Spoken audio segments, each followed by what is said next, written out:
Hello everyone, good evening. তো আজকে সন্ধ্যা থেকেই হচ্ছে ব্লগটা স্টার্ট করলাম। আর আজকে ছিল ঠাম্মির বার্থডে। তো আমি সবার জন্য এদিকে চাটা করে নিলাম। আর এই দেখো এখানে ঠাম্মির জন্য না পামা পায়েসটা বানিয়ে রেখে দিয়েছে।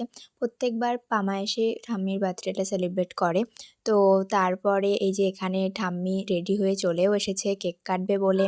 আর আমরা সবাই মিলে এখানে একটু গল্প করছিলাম। তারপরে ঠাম্মির সাথে কিছু ফটোও তুলে নিলাম আর কি। তারপর এই যে ভাই আর ঠাম্মি মিলে কেক কাটছে। তো কেক কাটা শেষ হয়ে গেলেই দেখো ঠাম্মি একটু ছোড়দাদুকে কেক খাইয়ে দিল। তারপরে এই দেখো ছোড়দাদুও আবার ঠাম্মিকে একটু কেক খাইয়ে দিলাম। কত সুন্দর না? তারপরে পামা এদিকে আমাদের সবার জন্য আর কি খাবার রেডি করছিল। আমরা সন্ধেবেলা আর কি খাবো। পামা মোগলাই এনেছিল আমাদের সবার জন্য।